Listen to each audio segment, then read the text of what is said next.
अगली मौत किसकी। संजीव अपने दोस्तों राघव और प्रतीक के साथ बियर बार में बैठकर बियर पी रहा था। संजीव आज बहुत खुश लग रहा था। अरे यार, आज की पार्टी में तो मजा आ गया। तुम दोनों दोस्तों के साथ तो मेरी जिंदगी इतनी अच्छी है कि क्या बताओ कितनी अच्छी है। अरे भाई, अब दोस्ती की है तो जीना मरना सब साथ में। हाँ अरे यार सुनो, जल्दी से एक बियर और ऑर्डर करते हैं ना, एक आखिरी, और उसके बाद ये जश्न यहीं खत्म हो जाएगा। अरे हाँ, क्यों नहीं। वेटर, जल्दी से 2 बियर की बोतल लेकर आओ। आज मेरे दोस्तों को जश्न मनाना है, क्यों? इतने में वहां पर एक बहुत सुंदर लड़की छोटे छोटे कपड़े पहनकर हाथ में बियर की बोतल लेकर उसके पास आती है। ये लीजिए, आपने बियर ऑर्डर की थी ना, मैं लेकर आ गई।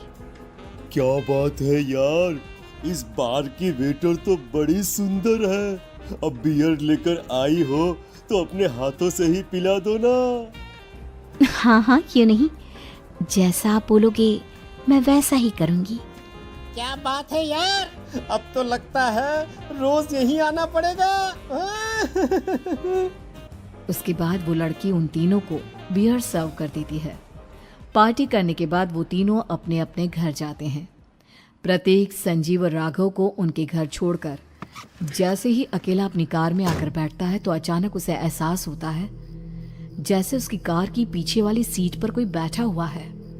वो तुरंत पीछे मुड़कर देखता है। तुम यहाँ क्या कर रही हो? और तुम मेरी कार में कब आई? अरे तुम तो बार में वेटर थी ना। बस ऐसे ही मेरा दिल कर रहा था आपके साथ आपके घर चलने का, इसलिए मैं आपके साथ चली आई। अरे लेकिन तुम मेरी कार में आई कब? अभी कुछ देर पहले तो यहाँ पर मेरे दोस्त बैठे हुए थे। प्रतीक के इतना बोलते ही उस लड़के का चेहरा खतरनाक तरीके से बदल जाता है। उसकी आंखें पत्थर की तरह सफेद और पूरे शरीर पर नीली नीली नसें उभर आती है। गाड़ी चलाओ, पूरी स्पीड में चलाओ, और अगर तुमने गाड़ी रोकने की कोशिश भी की तो मुझसे बुरा कोई नहीं होगा। डर की वजह से प्रतीक के पसीने छूटने लगते हैं। उसका शरीर बुरी तरह से कांप रहा था। प्रतीक बिना कुछ सोचे समझे कार को फुल स्पीड से चलाना शुरू करता है। चलते चलते वो शहर से दूर एक पहाड़ी पर पहुंच जाता है और सामने अब सिर्फ पहाड़ी का किनारा दिख रहा है, जिसे देख प्रतीक घबराकर अचानक से कार को ब्रेक लगाता है। देखो, मुझे छोड़ दो मुझे। अगर मैंने गाड़ी जरा सी भी आगे बढ़ाई तो हम दोनों नीचे गिरकर मर जाएंगे। ये तो तुम्हें पहले सोचना चाहिए था ना।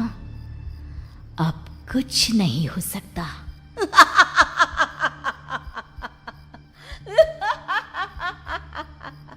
छोड़ दो मुझे।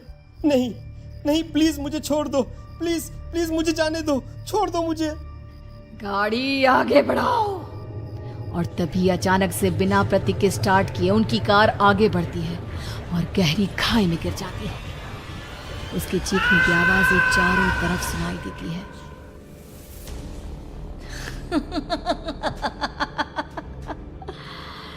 तुझे मारकर मेरे कलेजे में जल रही आग को थोड़ी शांति तो मिल गई, लेकिन अभी ये कहानी खत्म नहीं हुई।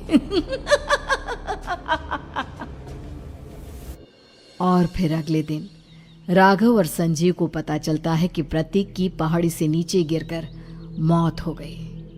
अरे कल रात की तो बात है यार, हम सब बैठकर पार्टी कर रहे थे, लेकिन मेरी एक बात समझ में नहीं आ रही।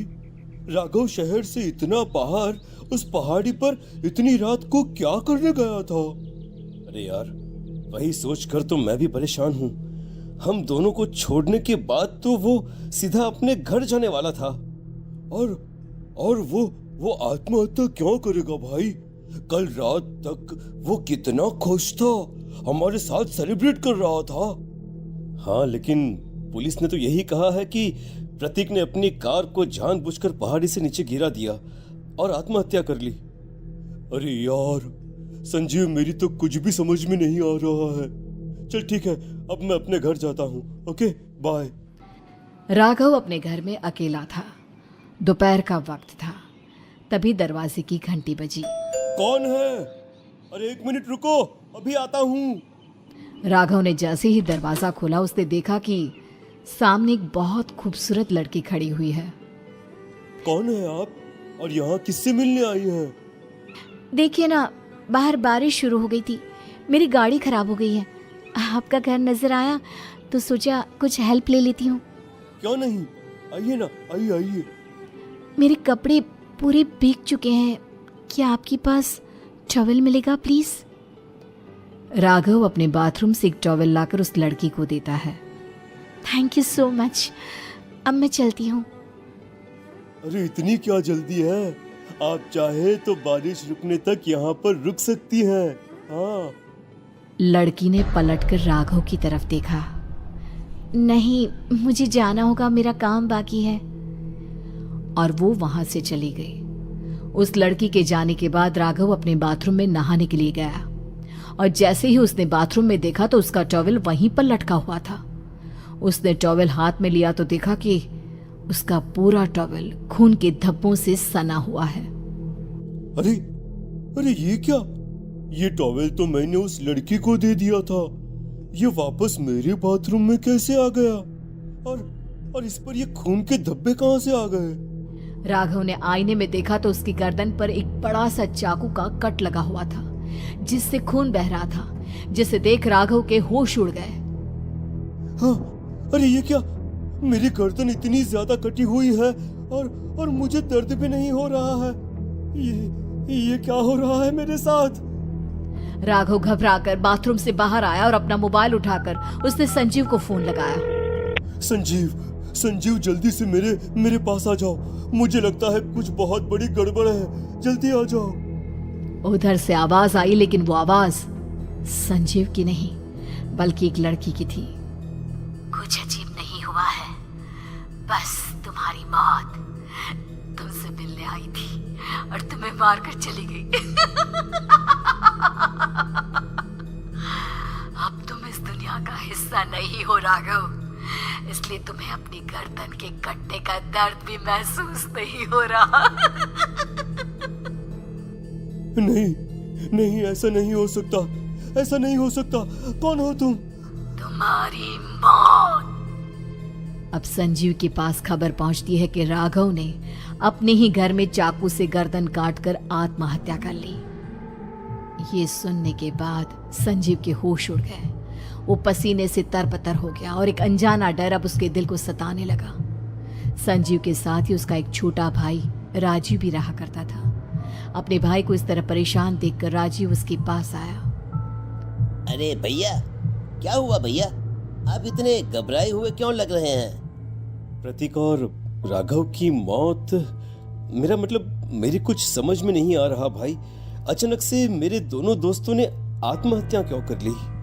अरे वो तो मेरी भी समझ में नहीं आ रहा है भैया। हाँ, हो सकता है कि कोई परेशानी होगी और इसीलिए उन्होंने ऐसा किया होगा। हाँ, लेकिन दोनों की जिंदगी में एक साथ परेशानी और दोनों का इतनी खतरनाक तरीके से आत्महत्या करना,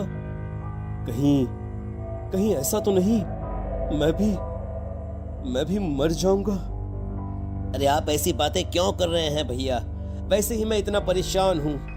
जब से अंजलि ने मेरा साथ छोड़ा है तब से सब कुछ बहुत अजीब सा हो गया है।